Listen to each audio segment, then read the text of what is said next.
Hello everyone and welcome to today's session. While you're taking your seats, I'd like to remind you that you can participate in the session via Wisely. Many of you will be familiar with this tool, but the instructions are on your seat.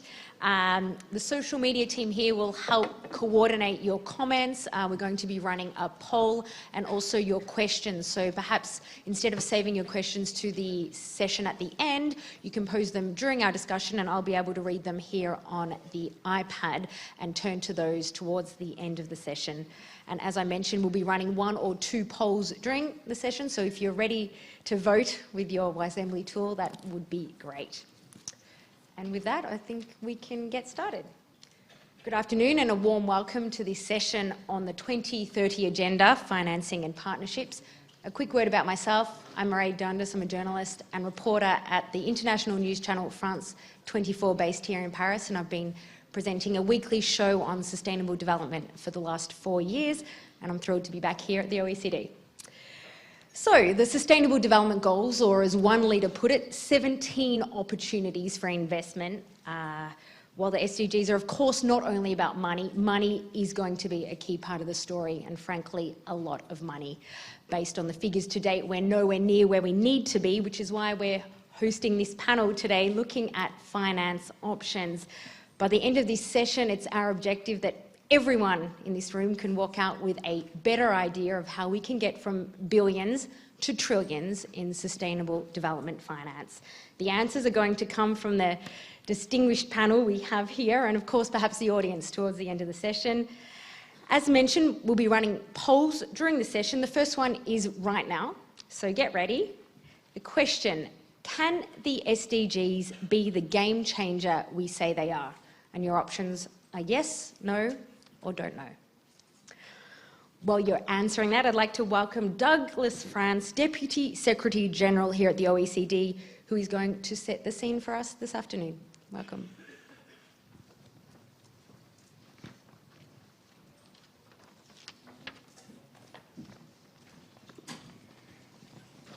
Thank you very much. And thank you all for being here today, and thanks to our distinguished group of panelists for traveling to the OECD during this important week. I am to set the scene, and let me start by referring to the question, can the SDGs be a game changer that we say they are?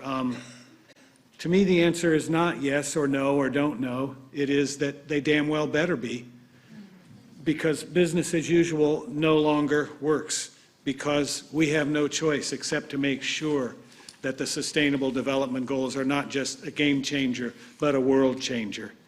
I'm just back from a conference on oceans and Sustainable Development Goal 14 at the United Nations Monday and Tuesday. It's actually still going on today. And I spent 2 days listening to people from small island developing states talking about the impact of climate change and rising sea levels and the rate at which we are poisoning the ocean that surrounds those countries. It's clear that the SDGs for them are not a nice-to-have agenda, but they're a must-have agenda. But the messages from the UN the last 2 days were not all doom and gloom, although there is plenty of that going around today. Close listeners heard solutions, some of which are being implemented today, too many of which are waiting for financing. There was a young woman, Sophie Allert, a CEO of a firm called Swedish Algae Farm. She was talking about turning algae into amazing products, including material for more efficient solar panels and fish food. You know, it's one of those examples that's looking for funding to scale up. There was a young man from an outfit called Solar Sea. They've designed the world's first floating solar system at sea. There's a test in the Maldives now where they're floating these solar panels out in the water, which makes them more efficient because the water cools them. They're more efficient than land-based solar panels, and it's working very well so far. And when a storm comes, they can roll them up and put them away. Again, he's looking for funding to scale up. The existential issues driving our effort to save the ocean are echoed in the other 16 goals that comprise this important part of Agenda 2030. They have an urgency in common. They have a need for financing in common. This is especially true for the small island developing states, which face the double whammy of climate change and increasingly powerful natural disasters. And it's true among lesser developed countries who have seen official development assistance decline and worry that they may be left behind in an effort to implement Agenda 2030. Just as the algae farm and the floating solar system offer hope for the ocean, there are other solutions and commitments for other goals. Our job, and that's all of us here, is to search out the solutions and find ways to finance them through the innovative, creative, and comprehensive means at our disposal. Last year, the OECD committed to support countries with its action plan on the Sustainable Development Goals, which was endorsed by the OECD ambassadors at Council. The goal is to put the organization's existing policy tools, evidence, and dialogue platforms at the disposal of countries as they work on the implementation of this crucial agenda in concrete ways. All countries have a responsibility to work to achieve the SDGs. That includes OECD members. The Millennium Development Goals were often seen through a divide between the developing and the developed world. While we mustn't forget the unfinished business of the MDGs, the SDGs are different. They're universal, and all countries have a long way to go in achieving them. In the face of these challenges, and really what I think is an existential agenda, the question should not be, are the SDGs a game changer? The question must be, how do we use them to move forward? How do we use them to build the partnerships in terms of finance and putting up the money for these solutions? Implementing the 2030 Agenda will require unprecedented resources. The financing gap is in the trillions, the equivalent of 15 to 20 times the volume of total official development assistance. This demands a much more deliberate focus on sources of funding that can match this order of magnitude. Let's be clear, this is not a zero-sum game between prioritizing the mobilization of resources and targeting poverty and leaving no one behind. Growing the overall pie of financing for development is key to having more aid to deploy to meet those needs as well.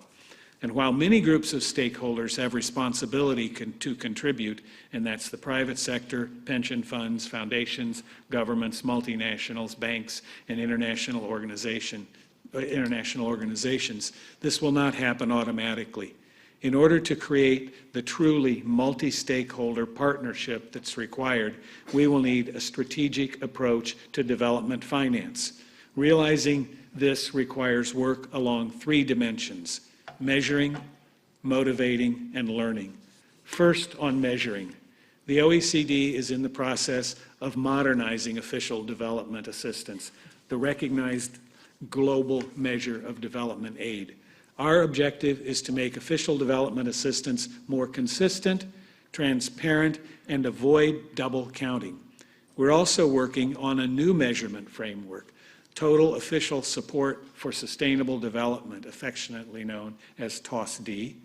The aim here is to track all official financing provided by bilateral and multilateral institutions and capture private resources that are mobilized through official mechanisms.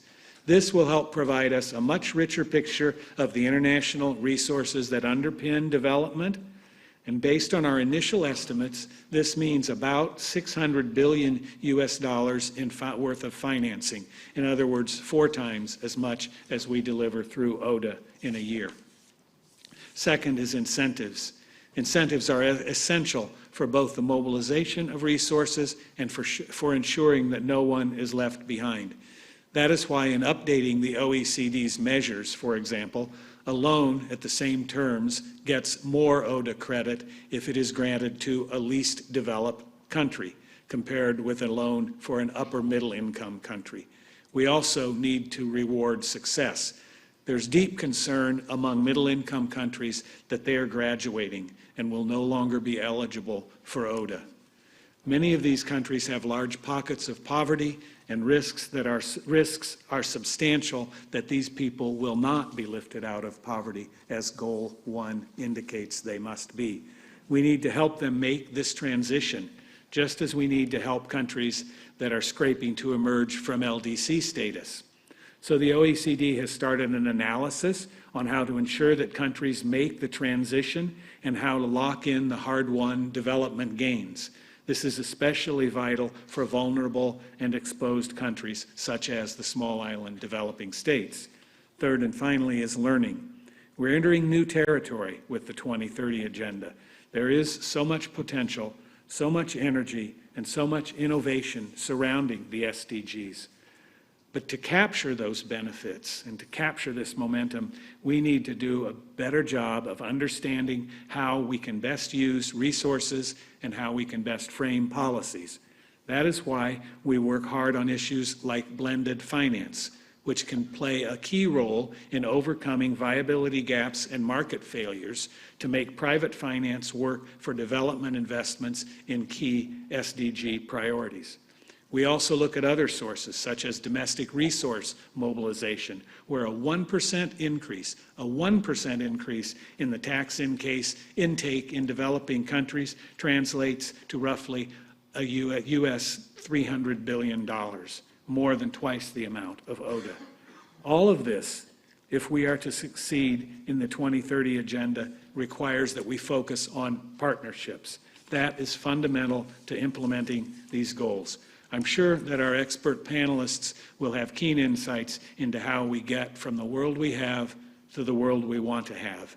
And I hope that all of you answered yes to the poll question. Thank you.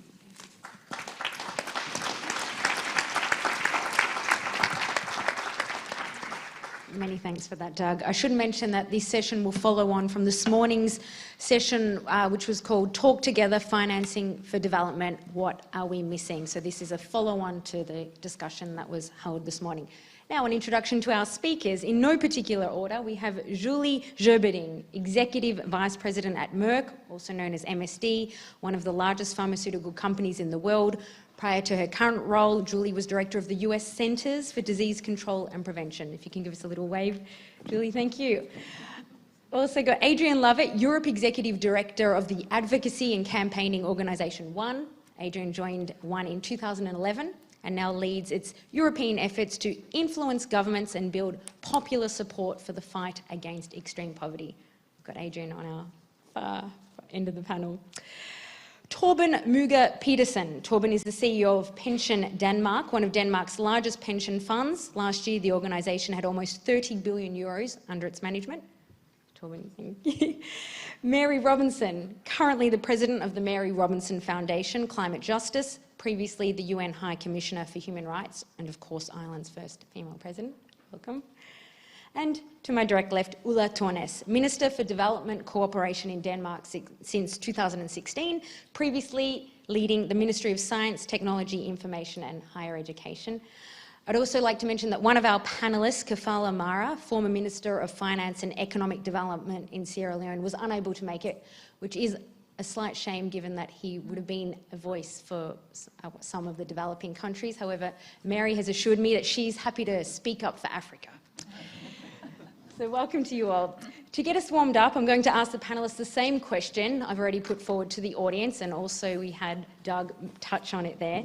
But to answer, you're going to use a red and green card that you've been given there. Green means yes, red means no. Afraid there isn't a don't know option unless you want to put both up at the same time. Off we go. Can the SDGs be the game changer we say they are? This is the green hand. No cards for you, Toby?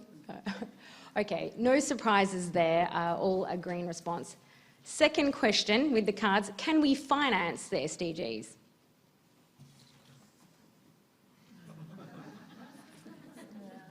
Hesitation there. So this is why we're having this very discussion right now, because obviously everyone wants to believe they can be the game changer. However, financing them is going to be one of the key elements. First up, perhaps Adrian, could you explain why you believe they are going to be the game changer we say they are? Well, I mean, I think, I almost put up both cards because I think we have to be humble, those of us who a couple of years ago were really, really worried that the Sustainable Development Goals, as they were being put together, there were too many of them, and it was too all-encompassing and wasn't going to be effective. A couple of years ago, I remember in a room a bit like this, a speaker actually in an attempt to get people on board with the SDGs in the direction they were heading, he said, "Come on, guys, this train wreck is leaving the station," which he was British, and I think it was meant to be humour. But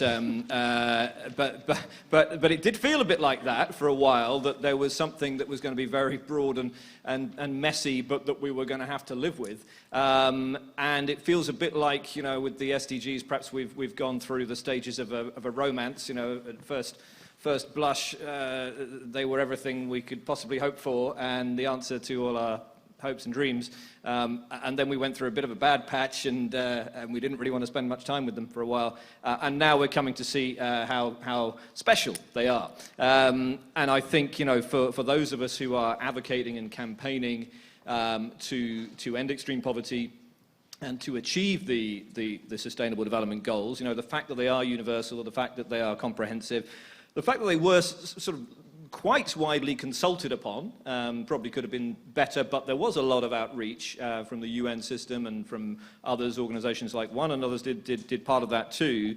I think that's the case for the defense, isn't it, for the SDGs. But I do think, as Douglas said, and I know this came up in the session this morning, that we'll be nowhere without leadership. And that's not just leadership from the top, it's multiple, dispersed, distributed leadership, but we need a real drive behind those Sustainable Development Goals. And we need to not be lured into that danger of thinking too much about 2030, because if we think too much about 2030, we don't think enough about June 2017 and what can be done now and needs to be done now. If we're going to see 130 million girls who are currently out of school, in school by 2030, we need to be very, very active on that from today. Before we move on, I just wanted to show the results of the poll, given that we've asked our panellists. Can we have a look at the results there? I'm not sure if they're up on the screen. No surprises there, perhaps. So 74% believing that they can be the game changer. We'll see whether that might change towards the end of the session. Mary, in terms of financing, I saw that you put up both cards. Can you explain why there's a don't know element to whether they can be financed? Well, at the moment we have a situation where we know already that it's going to be difficult, because we have to have the 100 billion a year in climate finance for countries to adapt and to have that trigger trillions to help them build the infrastructure without emissions, with renewable energy. We have the fact that the Sustainable Development Goals will require much more financing than the Millennium Development Goals, and they apply to all countries, so they require a great deal of activity. And we've just had a setback, to say the least of it, with President Trump pulling the United States out of the Paris Climate Agreement, a double injustice, because the United States, as the historic biggest emitter and still one of the largest emitters, is overall cumulatively the biggest emitter in the world, and therefore has caused a problem, a very severe problem for developing countries. And I can speak for Africa, particularly in my mandate last year for El Niño and climate. I visited a number of African countries and other countries that were suffering from a vulnerability to climate impacts, and then on top of that, layered on top of that, the impact of severe prolonged drought or severe flooding of El Niño. And it devastated communities. It meant that children were suffering from severe malnutrition. There were deaths, there were displacements. And that is all an injustice of how it's caused and who are the main countries causing it. And then you have the double injustice that commitments were made under the Paris Agreement to support the Green Climate Fund, to raise that 100 billion a year. And the United States made serious commitments to that and ratified the agreement and so on. And then you have somebody who wants to make America great again. Rubbish. No country should be talking about making itself great again at a time when we should be talking about the solidarity that we need for the world. And I think we need to just speak out about the injustice of it, as well as the fact that it means that we are more under pressure to find that financing. If I might just add, on the financing side, I did learn a lot from a recent high-level panel that I chaired for reform of the OECD DAC and its overseas development assistance. And if I could just mention very briefly what were the main recommendations, because they may help our discussion later. We could see that the role in using ODA to mobilize resources would contribute to the new consensus development agenda, as we called it, because the 2030 agenda was agreed by more than 190 countries, negotiated and agreed. The Paris Agreement was negotiated and agreed by 195 countries. And so it's a consensus agenda for the world. It's not a Western agenda. It's not a developed countries agenda for developing countries. It's a consensus agenda. And we said that the ODA could contribute, including domestic resources, non-concessional public finance, both bilateral and multilateral agencies, and private finance, including institutional investors, and that this requires developing norms for understanding which investments have safeguards that ensure a contribution to the global goals through promoting uses of ODA that serve to motivate others. And this could include, and I'll briefly list them, aid for domestic resource mobilization, including the capacity development for tax administration and combating tax evasion, could be hugely important. Aid to prepare bankable projects, including through capacity development for project identification, de-risking, reduction of capital costs, and crowding in public non-concessional financing. And the third one, aid to develop new platforms for private sector finance, including promotion of new asset classes for sustainable infrastructure, for new structures to enable long-term private investments, contributing to the global goals, and public-private partnerships. So there are a lot of ideas and a lot of projects that could be more bankable, and a lot of ideas, if we can harness that solidarity and that sense of a global community, which is at the heart of the Sustainable Development Goals. A lot of that work, Mary, you talk about is about getting the public and private to work together. We have Julie here, who has worked in both sectors. Julie, perhaps you can explain for us now how a pharmaceutical company can play a role in achieving the SDGs today. One of the things that we think about is what did we learn from the Millennial Development Goals, where we did step up and try to be contributory. And I think there's been an evolution in how many in the private sector, and particularly in the pharmaceutical sector, are thinking about their role. Sort of the 1.0 version of that role was it's our responsibility and our opportunity as philanthropists.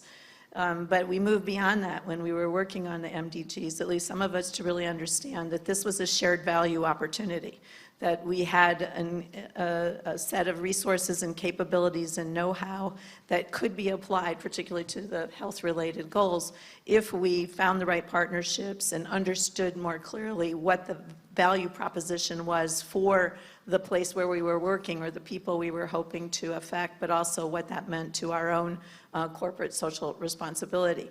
But where we are now, I think, is learning from that in the sort of 3.0 version, which is there is an opportunity here that's truly a business opportunity. And that's when you talk about what is the return on the investment or the success of the SDGs, that trillions of dollars means that there is going to be an opportunity for sustainable investments that actually do return on that investment in ways that are meaningful to our shareholders. Right now, if we don't address what our shareholders are expecting, it's very difficult for us to scale an investment beyond that kind of shared value CSR platform. But when we're talking about really engaging and really putting our money where the opportunity is, then I think we have a business imperative to step up and really try to understand what do governments need, how does that relate to what the broad consensus community is trying to create, and what are the unique and important roles that we can really play.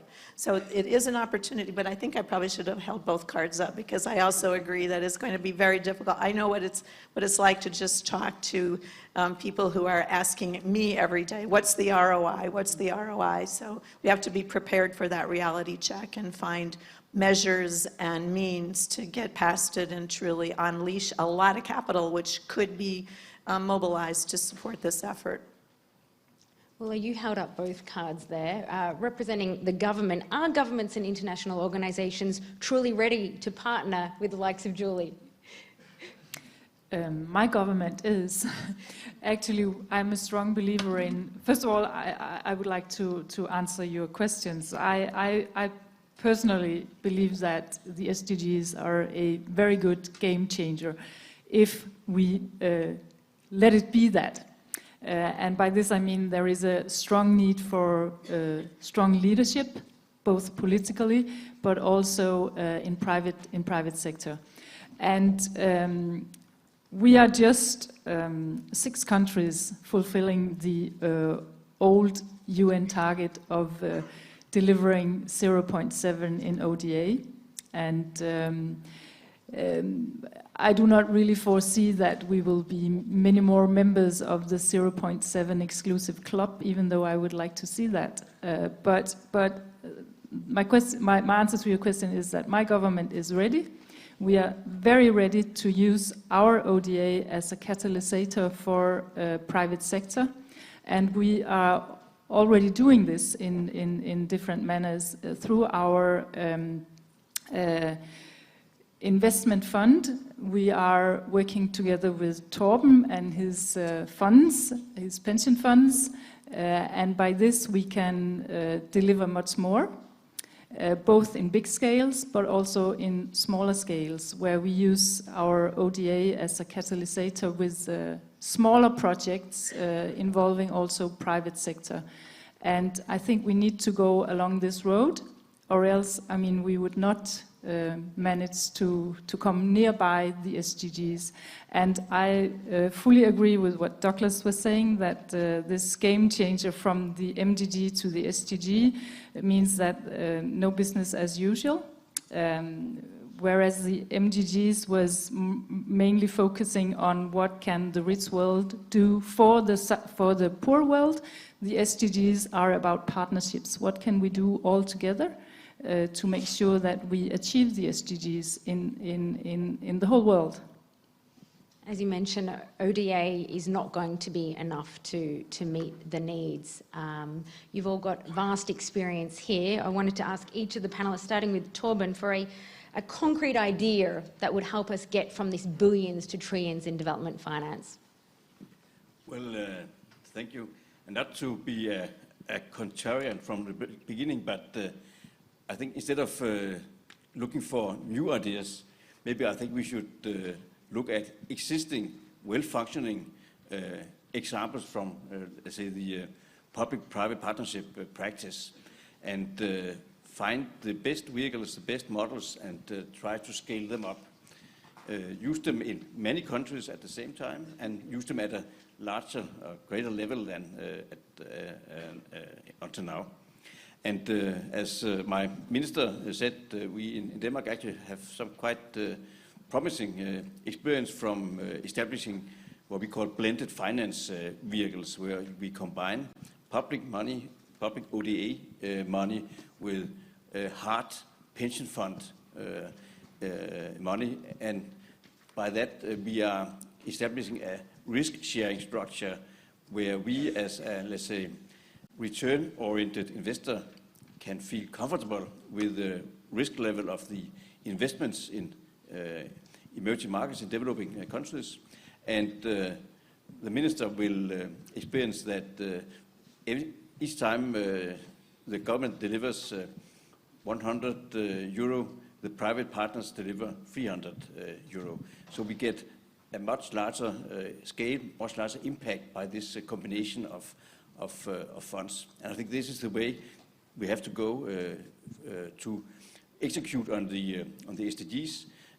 As mentioned in the presentation, the need for additional funding is very large, but actually I think it's quite reachable, both because the SDGs has been adopted by all countries in the world, and as you know, almost all countries now have produced national action plans. If you look into them, it's actually to look into a big global investment catalog, and a number of opportunities opening up for investors with a global outreach and a catalog very well suited for blended finance vehicles. The combination of ODA money and pension fund long-term investment money. And the other reason to be optimistic is the fact that pension funds like ours are in a situation where we are actually forced to identify new types of investments. The low interest rate environment, which probably will maintain for a prolonged period of time, makes traditional investments into, let's say, government bonds very unattractive for long-term investors with the mission to provide attractive pensions to their members. So for purely investment reasons, we have to identify new investment opportunities, which makes, actually the OECD agenda and all the investment projects in these national catalogs is a very attractive field to look further into. I think the other approach is that although the SDGs are global and will be, and we have national action plans in all countries, the agenda for this day's session is how to focus on mobilizing capital at large scale for the needed investments in the developing countries. And I think that we should also here try to focus on the perspectives in, let's say, knowledge transfer or transferring examples of, let's say, sustainable investment in the OECD countries to the investment environments in developing countries. Just to give you two small examples. In our pension fund, we, during the last 7 years, have built up a very large portfolio of direct investments into renewable energy infrastructure assets like on and offshore wind farms, biomass power plants, solar plants. These investments are relatively large, but they provide us with an attractive return, substantially higher than government bond yields, and with a very low correlation to the business cycle. So from an investment point of view, these type of investments fits very well into a pension fund portfolio. These investments are all of them are made in, as a private-public partnership structures, which can be actually copied or replicated when we are to allocate investment funds to investments in renewable energy in the developing countries. The last example, most pension funds are big investors into real estate. That's the same, that goes also with Pension Denmark. We have decided some years ago that all new real estate investments are to be sustainable certified. There's a number of certification systems out there, DGNB, LEED, BREEAM, which means that when we are building new real estate, we can document that they are sustainable at a very high level. During the next 15 years to 2013, there will be building activities on a global scale, meaning that there will be built more square meters in the next 15 years than have been built in the last 100 years worldwide. We know that real estate is one of the big sinners when it comes to CO2 emissions. So if these large investments in the big mega cities in the developed countries, if they're not made in a sustainable way, it will be very difficult to live up to the Paris goals. So actually, it's a very important issue for a sub-target when it comes to the SDG goal on cities and climate, that we help those who are responsible for the big building projects in the developed world to do that in a sustainable way. And we know how to do it, and I think we could play a positive role in knowledge transfer combined with transfer of funds. And I think actually this panel shows that we are making great progress in the SDGs, especially on the goal number 5. I mean, we have 4 women on board and only 2 male. It's very unusual in an OECD context. I think that's a good promise for what is coming in the future. I'd like to open it up to the other panelists to put forward an idea of how we can get from billions to trillions. Well, again, coming from a climate justice perspective, what I am really interested in is how quickly we can get clean, renewable energy to that large proportion that don't have it. The 1.3 billion who never switch the switch in our world of 7.4 billion, whatever it is, and the 2.6 billion, there is some overlap of women who still cook on open fires, etc. We have all the gadgets now. So why can't we have more sustained, real partnerships? There are wonderful entrepreneurs, there are wonderful ideas. I'm on the Sustainable Energy for All advisory, whatever, and we met in New York, or outside New York, in Brooklyn, New York, last April, and there were wonderful ideas, very bankable ideas, but everybody hadn't got enough support and resources.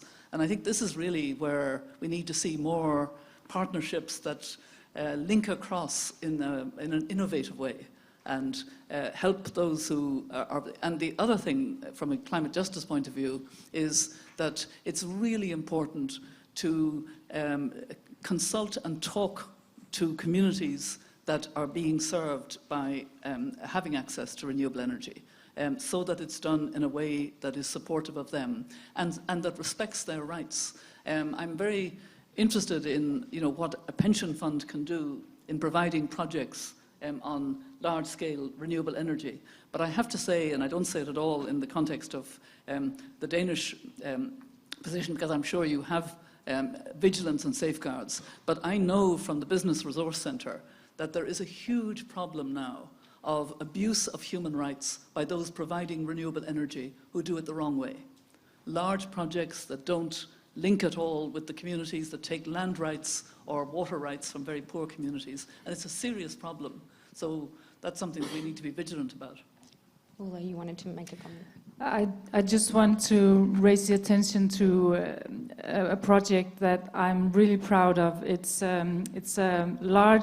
actually Africa's largest windmill farm, and it's in Kenya, and it's going to provide to provide 15% of Kenya's electricity supply, and this is exactly a project that is through our DFI. This means that there's a little bit of ODA in it, and then it's private investors. And we have actually addressed what Mary Robinson is saying here, that we're trying to, within the local communities, to provide with all kinds of social welfare issues, like education for the children and health services for the population in a greater area. But what is also, I think, good about this project is that this is not the only thing we're doing in Kenya when it comes to electricity supply. We have also made a private sector program in a smaller scale, because the big windmill farm is, of course, to the grid, whereas the grid is not supplying the villages underneath the electricity lines. So we have made a partnership with Vestas private company, windmill producers, and the technical university, and then civil society, to try to develop a off-grid windmill to make sure that the villages that are underneath the electricity lines, that they also can get electricity supply in a green and sustainable way. So this is just another example of how we in big scales are making partnerships with private sector, as well as in small scales, covering or trying to cover the electricity supply in parts of Africa. Can I just add one thing? I was just thinking about the core question, billions to trillions, and I don't have the trillions answer, but this past year when the SDGs were announced, my company aligned its corporate social responsibility report to reflect the sustainable development goals. So if you go to msdresponsibility.com, you'll see that under each of the goals it lists what we are trying to do to contribute. And some of it is in our core business and some of it is in our special projects. When we add up what we contribute to things like our $500 million Merck for Mothers program, you know, it's not a trivial investment, but it's not in the billions range. However, if you add up what all the Fortune 500 or Fortune 1000 companies are doing in global health, you're talking about a pretty substantial investment. The problem is nobody sees the whole picture. We don't really know how much it is. We don't really know how it's being spent. We haven't really leveraged it, and we haven't collectively aligned it behind the SDGs.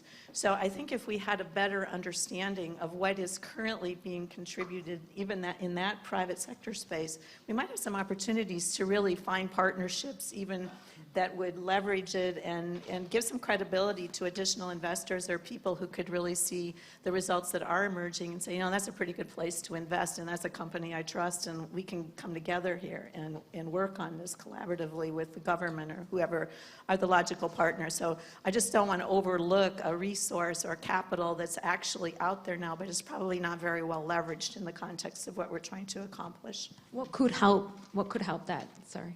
Yeah. Go, Mary. No, go, Mary. No, sorry. You agree? I'm just going to say, I mean, we're in the OECD, which, you know, is capable of doing quite a lot of research.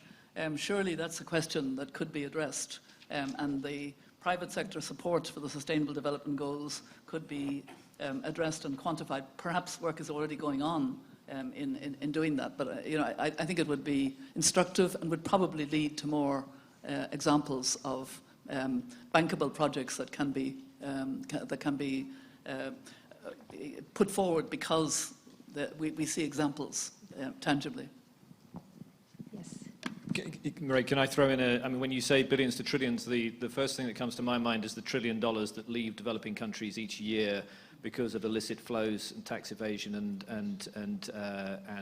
and other such challenges. And I think so the new thing I would throw on the table to combine that thought with another thought would be, how about a new, tangible, ambitious initiative, perhaps a G20 initiative, and this actually could be acted on or begun to be acted on this year at the G20, just in a few weeks' time in Hamburg, to bring together the broad sources of finance that we've been talking about here, official development assistance, but the wider streams of finance that contribute towards development outcomes. Ally that with a renewed effort to crack down on the losses that we see, and that's mainly from those domestically mobilized resources then ending up in many cases not even in the countries or continents in which they are mobilized and to which they rightly belong. So put those together, acting on the losses, bringing that together with a wider understanding of development finance. I mean, we think actually that the G20 could commit to doubling official development finance, so the ODA part and the wider part, to Africa, because that's where by 2030 we will certainly see the greatest need. They could double that, we think, in the next 5 years. I'm going to put that to the panel for a green red card. Should the G20 be doubling the ODA to Africa? Phew! Double. And former presidents get double points on the voting, right? Not for sure. I'll let you continue. Well, no, I mean, thank you. That's encouraging. I mean, in fact, some of this is already in motion. The World Bank's new IDA window is doubling financing to Africa. Other increases can come from, for example, the European External Investment Plan that the EU has been bringing forward, if that's targeted appropriately. So it's not as, perhaps as beyond the reach that it might seem to have that kind of ambition of doubling investment, and also perhaps halving over time the losses that we're seeing, the illicit flows that are felt so painfully by the very poorest. Very interesting. Increasing the investment, but reducing the losses. Yes. Can I just, I mean, now we're kind of back to the old discussion on what can ODA do, and I believe that ODA is not enough. We should use ODA in a clever way, and we should not do business as usual. We should do it in a new way. And like Torben was describing, how we are trying to use the Danish ODA as a catalyst to achieve even more. So I don't think it's just enough asking the G20 to double the aid for Africa, because then we're back in the old discussions as we had with the MDGs. They also have to think in a more clever way And we also have to make sure that the partners in Africa are delivering on reforms and delivering on leadership and anti-corruption and all the issues that are absolutely key when it comes to attract private investors. Or else I don't think that Torben or other private investors would like to go and spend their money in investing in different projects if they're not sure that there is a strong political leadership that they can trust. Can I just come in? And I don't want to contradict the Minister, but I agree it shouldn't be about a doubling of just ODA. And in fact, the thought was to double assistance more broadly, whether the definition that Douglas was talking about earlier, the total official sources, or the kind of thinking that's been worked through a lot in the last couple of years about how you define those wider flows. But certainly it isn't just ODA. I would say, though, that I would be much more optimistic about the prospects still of particularly some G7 countries making much further progress towards that 0.7 target. Germany actually got there this year, admittedly. The UK as well. And the UK's been there for 3 or 4 years, and that happened not by accident, but by the efforts of a lot of people in government and outside of government over many years. Germany's got there this year. That's in large part because of the refugee costs that are included, but now they're there. As those refugee costs reduce, which they should because it's only the first year costs that are included, there's a real opportunity for Germany to remain a leader and to stay at that level and to invest some of those euros that won't be required for refugees and count as ODA in, if you like, tackling those challenges at source and going to the very poorest countries and investing there. I wanted to just move on. Oh, yes, Mary? Yeah, I just wanted to reflect. I mean, I made the point about President Trump pulling the United States out of the Paris Agreement, but that has provoked a very positive dynamic in the United States. And you have, several states of the United States, California, New York, Washington State, and a number of others. You have many cities in the United States. You have communities, you have business, you have philanthropy, suddenly kind of almost waking up and saying, we have to take more responsibility. I think we should try and have the whole world do that kind of waking up. Every city should be waking up to being itself more sustainable and trying to support sustainability. The business community was very active at the Paris Agreement and was very active in trying to stop President Trump from withdrawing the United States and didn't succeed. Now the business community has to step up itself in a different way, in different alliances, and much more proactively in order that we can move forward. And I think, if we could keep that kind of momentum that is almost perversely caused by a bad decision, but it's a bad decision in a situation where people know that we already have a very urgent problem, and it's a problem about this generation, but also future generations, and the planet itself and its ecosystems and the oceans, as Doug was saying earlier. So, I would hope that this will be a message that will get across in a much broader way to cities, to communities, and then we can talk about much more creative partnerships. Earlier, Doug mentioned the idea of blended finance. Torben, perhaps you can explain to us what we mean exactly by blended finance. It's a term it's trending in development circles right now. And also let us know whether that is the new golden child. Is that the way? And perhaps you can define it for us first, and then we'll move on. Well, yes, and maybe first to comment on Mary's remark before on let's say, the social responsible dimensions in making large infrastructure investments in emerging markets. Actually, one of the advantages doing this in blended finance vehicles is that this increases the likelihood for having a high level of social responsibility. So when we are a co-investor in the Lake Turkana wind farm, which Minister Tønnes mentioned, it actually gives us a high level of secureness that our SRE standards will be respected. The first power being produced by this remote wind farm will go to the local villages, which also now have been without power.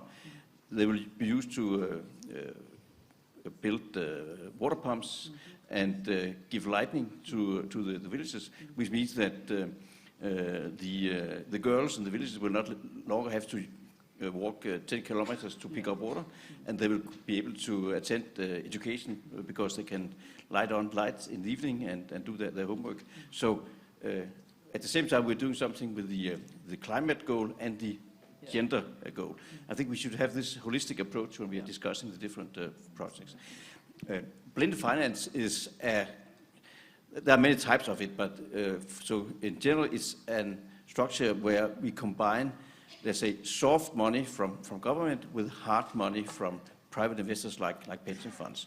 And we design a risk-sharing program where the government part of the investment accept a, let's say, second position when it comes to distribute returns in the projects. It's something called a first loss guarantee.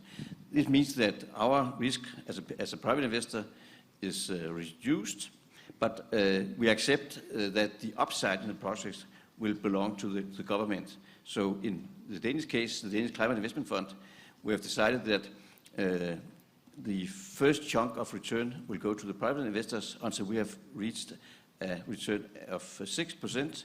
Then both government and pension funds will go hand in hand until we both have reached a level of return at approximately 10%. And what will be above 10% on a fund level will go to the government part of the investment. So we are, as a trading away some upside to get some downside protection, and the government might come out of this construction being actually with the most profitable investment if everything is going well. But this is a way where Minister Tørnæs get scale, get leverage to the limited resources on the Danish ODA budget, and we get access to a risk-sharing structure which makes it possible for us to invest in a wind farm in Kenya or solar panel projects in the Maldives or wind farms in Colombia and Chile, which we couldn't do on our own. And we are always teaming up with local investors and with the regional development banks in order to have people on board with special skills, knowledge from the ground.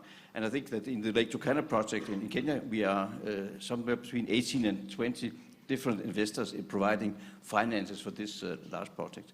And I think that is the way going forward.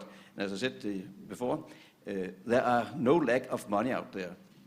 Money is floating around the world, chasing investment opportunities. So what is needed is structures which can, let's say, attract these free-running money into bankable or investable projects on the SDG agenda. And I think that OECD and also the development banks, the different institutions have a very important role to play to develop vehicles which make investing in SDGs in the emerging markets just as plain vanilla as investing in a office real estate thing in London. So standardization and using risk sharing, I think that would be the way to go from billions to trillions. I also think it's important, though, that we don't shy away from some of the difficulties of getting public and private together. There's no shortage of examples of private companies putting profit first over perhaps development goals. For the whole panel, whoever wants to answer, are we simply subsidising private profits which don't automatically translate into developmental benefits with taxpayers' money? Adrian? Well, we need to make sure we're not doing that, and that's where, you know, some of the dangers of some of the debate at the moment about how official development assistance is defined and so on in the OECD DAC and elsewhere we have to be really careful about. I mean, in my country, in the UK, as people know, there's a particularly interesting debate about this at the moment in the context of the election, where the Conservative Party, who we think will probably form the government after tomorrow. It doesn't seem quite as clear-cut as it was a couple of weeks ago. But the Conservative Party have taken a position which would seek to open up the OECD aid definitions including in areas which have only just been looked at, in security, for example, just in the last year or so, and in private sector aspects too. Now, there's a dialogue going on right now about the private sector piece, and that's a thoughtful dialogue, and we're very hopeful that some thoughtful outcomes will come out of that. But when there's a context of efforts to redefine aid in where it seems evident that the motivation is not to further clarify and focus aid on the poorest or on the existing declared purpose of economic development and of poverty reduction, but where the motive evidently is to count more things as aid because that makes it easier for governments to allocate money to it, then we have to be, I think, very, very careful, and that applies not just to how private sector activities are counted, it applies to how military activity is counted and other things too. I just wonder, you know, if we're asking the question if private-public partnerships should be relevant to this, or the question is how should they operate in a way that's ethical and consistent with the development agenda. When I look back at the MDGs, which were developed when I was still in government, it was really not an area where there was much encouragement of private sector engagement. In fact, there was pretty much a hands-off approach. And my view is that one of the reasons we didn't get as far with the MDGs as we had hoped to in some areas is because we didn't engage the full spectrum of capabilities in the solutions to the problem. So the problems we're addressing are wicked problems. They're really hard things to do. There's no easy way around this. And if we don't take advantage of everybody's capability, then we're not going to be successful. But we also have to know the rules of the road and really set standards about what are the measures and how do we know that the investments and the processes are ethical and appropriate. So I think the challenge is the how. I fully agree with what just has been said, but what you're actually asking about is what we've been accused of doing. But I'm a strong believer that we cannot, we will never achieve the SDGs if we do not manage to involve private sector. And I'm not talking about privatization as we did back in the 90s. I'm talking about private investment. And it's clear that there needs to be rules and regulations on how these investments are taking place. So it's of course very, very important that we have a conducive, how can I say, investing environment with rules and regulations. But I guess that the answer to your question also depends on what is your political point of departure. Being a politician, and I was also responsible for development assistance from 2005 to 2010, and I was accused in Parliament for exactly what you're asking about. Do you not? I'll just mention some of the questions here on Do Assembly. you not just spend taxpayers' monies as subsidies for Danish companies to work abroad? And I mean, the answer to this question already at that time depended on what kind of political departure do you have. And as I said, I strongly believe that we cannot do this without private sector. This is about job creation also on the ground. There is a huge need for foreign direct investments. So if I can use Danish taxpayers' money as, how can I say, a catalysator to invest in countries where there is this huge need for private investments, I'm happy to do so within, of course, a conducive rules and regulations. And as Torben was explaining, what we have done in the Lake Turkana windmill farm is the way we are working. And I'm the one being responsible in Parliament, answering questions from parliamentarians on how do you address the CSRs questions when you do investments like this. How do you address local communities when you're moving in with big investments, etc., etc. But again, I would say for me the SDGs is about partnerships. And partnerships also include private sector, private funds, foundations, civil societies, or else we will not manage. Could I very much agree with both Julie and Ulla on this, and just say I was High Commissioner for Human Rights when the Millennium Development Goals were brought in. They actually were extrapolated from the Development Declaration for the Millennium. And it was almost a secret process. And it didn't take off at all at the beginning for anyone, never mind the private sector. You know, it was a very slow start.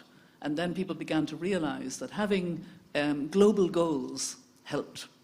Now we have extraordinarily important sustainable development goals and the climate agreement as the way in which we define sustainability. We've got to get to well below 2 degrees, aiming for 1.5, and we've got to be out of all carbon by the second half, early in the second half of the century. I would say before 2050, but that's in the Paris Agreement.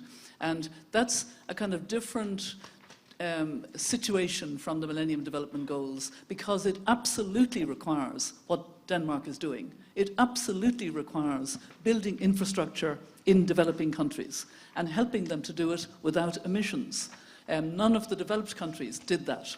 We grew on fossil fuel, and we're now saying to developing countries, yes, we understand that you want to develop, but it needs to be done with, and so it is true we have this extraordinary dilemma of being awash with capital that wants to invest and very low interest rates, and yet we can't connect the dots. I think we need far more of the public-private partnerships, of the kind of partnerships, and taking the risk out by having the public sector, not only taking the risk out, but having standards, because of the point I made earlier. When you have purely private investment that is seeking to maximize the investment into clean energy projects, you will not have respect for human rights and gender and land rights, water rights, etc., indigenous people's rights. And so we need to connect the dots of really harnessing the potential and doing it as rapidly as possible so that developing countries can develop and grow, and we can have a safer, cleaner, healthier world where everybody has an opportunity and no one is left behind, which we promised in the 2030 agenda. And it's very strange that we can't connect those dots better, and I hope that we will. I'd like to open up to the audience. Now, before I do that, I'd like to just put in a second poll that we'll check the results at the end of the session. And the question is the same one that we had for the panel: can we finance the SDGs? So if you'll take a short moment to answer again the yes, no, don't know, given in light of the discussion we've just had. In terms of questions, we'll have some representatives helping us on the floor. If you can just identify yourself, keep your question as succinct as possible, and perhaps identify a panelist who you'd like to direct the question to.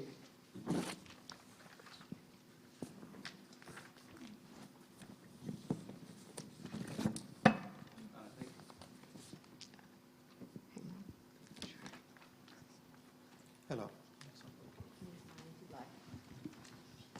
Thank you. Yeah, Professor Aman Agarwal from Indian Institute of Finance and also Executive Editor of Finance India.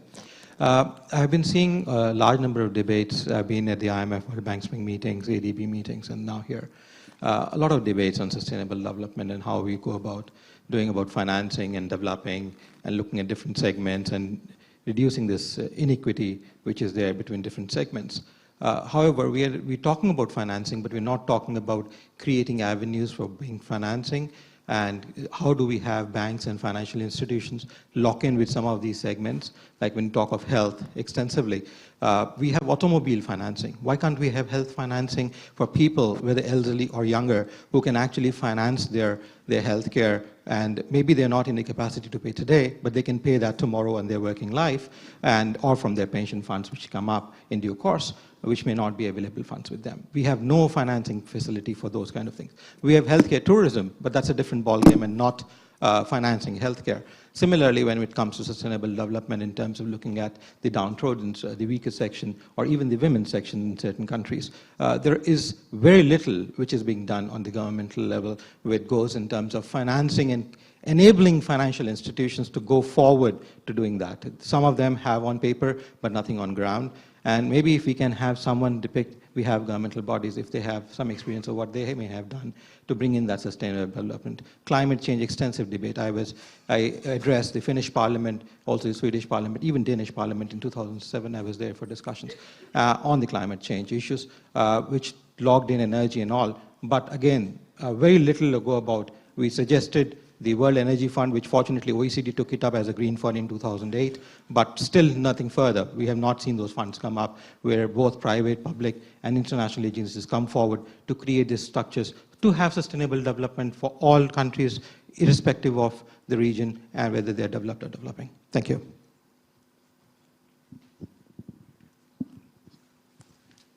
Is there anyone else in the panel, in the audience? Yes, this Madam there. Patricia Samayoa, I am Peruvian and German, and I'm teaching economics in Heidelberg. My question refers to incoherence in politics, and now we have in Germany, you mentioned it, reaching the 0.7% of the GNI for development cooperation, and we want to achieve the SDGs by 2030. At the same time, we are subsidizing fossil fuels 4 times more than renewable. We are subsidizing agriculture and not precisely bioagriculture. So these are the things that, in my concept, we have to address if we want to achieve SDGs in the developing countries as well as in the industrialized countries. Incoherence. What your ministries, the ministries of development cooperation, are fostering are exactly the opposite from what the industry, the private sector, is fostering in some sectors. That's what I would like to address now, perhaps. Did you want to put your question to anyone in particular? Well, to the minister. I think it is for the Ministry of Development Cooperation as well as for you. Thank you. I'm not sure I agree with your thesis that we are actually, from the Danish government side, trying to work as with a holistic view, and that we are sure that we have cohesion between the different ministries so that we're not contradicting each other. So what I'm doing in terms of renewable energy goes perfectly hand in hand with what the Ministry of Energy is actually doing from a Danish perspective when he looks on supply of energy in Denmark. So I'm not sure that I can recognize what you are saying about contradiction between the decisions taken in my ministry when it comes to development cooperation and decision taken at a national level, or decision that is covering activities at a national level. We have decided that we will achieve a green economy, and this is of course in line with the Paris Agreement. But we started long before the Paris Agreement was actually adopted. So this is a long journey that we have been following in Denmark to invest in renewable energy supply. Actually, it dated back to the 1970s when the oil prices really got very, very expensive. So it's a long journey in my country. Yeah. I would just say that I agree with you that in a number of developed countries there are contradictions between aspiring to be whatever the target is for the 2030 agenda and, for example, subsidies on fossil fuel or agricultural support policies. Germany has an opportunity for leadership in the G20 in Hamburg, and the idea of abolition of subsidies for fossil fuels has been on and is on the agenda. If that could happen, even if it's 19 countries, and we know the country, if it does turn up for the G20, that won't be probably supporting that because of the approach of President Trump. But you know, I think it's really important to give that leadership and to understand that we cannot have subsidies for what is destroying our world, destroying our air quality, destroying the future for our children and grandchildren. And we need to get real about the policies. That's why we can't have business as usual. And that's the good thing about the Sustainable Development Goals. They apply also to all countries, and we need civil society in particular to hold all governments accountable for having coherent policies. And Denmark appears to be a good deal more coherent than other countries, and I think that's to your credit, but it is a problem, I agree with you. Maybe I could just add that this spring the Danish government adopted or launched an action plan on how we will achieve the SDGs in Denmark. And we're going to put forward this action plan at the high-level political meeting in New York in July. And part of this action plan is that each and every law that is adopted by Parliament should be revised in terms of the SDG. What kind of impact will the adoption of that and that law have on the SDGs? So we're trying really to look at this in a coherent way. One of the questions here I have from my assembly, specifically what structures can be created to ensure all the money floating around, the money we're talking about, is invested well? Torben? I think there's a multiple of structures which can be used for specific sectors and maybe also for specific regions. But I think that it's important to build on existing institutions, existing experiences, and not, let's say, wasting too much time trying to invent something brand new. And I think that the work being made by the IFC in Washington, by the regional development banks, also by the European financial institutions, together with the recommendations drafted in this building, can be some very important let's say, stakeholders and building blocks in establishing standardized financial products which can be easily accessed by the, let's say, money managers out there. That could be everything from, let's say, green bonds to private equity type investment funds specializing in sustainable real estate or sustainable renewable energy projects. But I think it is the intermediaries between the projects and the money which are to be, let's say, designed and then upgraded. That would be my recommendation. And I would actually say I'm quite optimistic with the outcome, because there's a lot of work going on in these years, and the commitment to deliver on these agendas are really strong. So I think we will be able to actually to execute on the SDGs when it comes to financials. Yes. I'll open up to the audience. Good afternoon, Richard, Sciences Po alumnus this summer. I always have this question, even during my classes the past 2 years. What effect on society does the redirection of funds to address the obligations in agreements such as COP21, et cetera, what effects it might have on the individual societies of the countries involved? The second question that I have is what policies, what efforts are being made to ensure that the projects and the programs that are being implemented in the field to satisfy the SDGs are not having any negative effects on local communities? I think that is very much a point that I was trying to bring out very clearly, because the evidence is now there. If you go to the website of the Business and Human Rights Resource Centre, which is business-humanrights.org, you will see they have done a study of very significant numbers of projects that are putting in clean energy, but doing it the wrong way and not helping at all local communities, destroying land rights, water rights. I actually saw it in Honduras when I was there in July last year as part of my mandate for El Niño and climate. I was in the dry corridor of Central America. I was out in the rural areas about, I was 11 hours on the road that day, I remember. And I went first of all to a group of women that were brought together by a Honduran women's group. And they were talking about the fact that they had no water, but that there was a big hydro project quite near, which had actually taken some land, there were trees cut down, and they weren't getting any of the water, and they were in desperate straits because of prolonged drought.